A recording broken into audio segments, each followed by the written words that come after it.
جی views میرے ساتھ موجود ہیں، یہ ایک تاجر بھائی ہیں جو کپڑے کا ان کا بزنس ہے، ان سے پوچھتے ہیں کہ یہ کس حد تک متاثر ہے۔ السلام علیکم جی۔ وعلیکم السلام۔ بھائی کا پیارا سا نام؟ قدرت سید نام ہے، سید کا ماشاء اللہ۔ اچھا کیا کہیں گے مہنگائی کی جو حالیہ لہر ہے، یہ پرسوں جو 35 روپے ڈیزل پیٹرول بڑھا ہے، تو آپ کے بزنس پہ کتنا اثر پڑا ہے اس کا؟ بہت بڑا جی، بہت بڑا فرق پڑا۔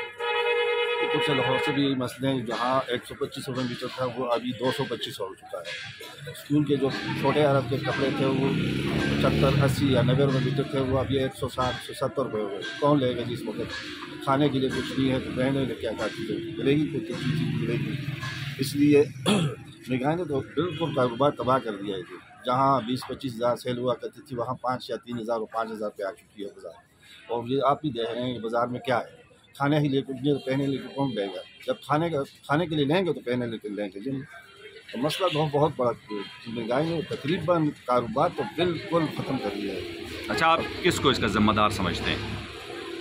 کیا سمجھیں گے؟ کیا یہ پاکستان ہم دیکھ رہے ہیں 75 سال سے بنے، کیا ڈرامے کر رہے ہیں، کیا جو چل رہا ہے آپ کے سامنے ہے، جو نظر آ رہا ہے، ایک آ رہا ہے یہ چور ہے، دوسرا آ رہا ہے یہ چور ہے۔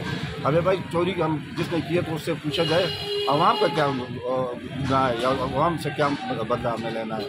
یہاں تو سب کچھ انہوں نے لیا ہے۔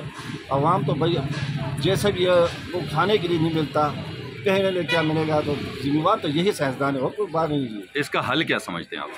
اس کا حل آپ کو سب کچھ نظر آ رہا ہے جی، سب لوگوں کو نظر آ رہا ہے کہ اس کا حل کیا ہے۔ اس کا حل یہی ہے کہ بھائی کہ جب تک میرے علم میں جی، اگر پیور جو جس کو آپ یہ سمجھ لیں کہ جو سابقہ حکومتیں تھیں ابھی جو پی کے میں، ان کا احتساب کر کے بعد میں یہ اگر الیکشن ہوگا تو کچھ نہ کچھ آپ کو بھی نظر آ جائے کہ بھائی چور کون ہے اور سیدھا کون ہے۔ شکریہ جی۔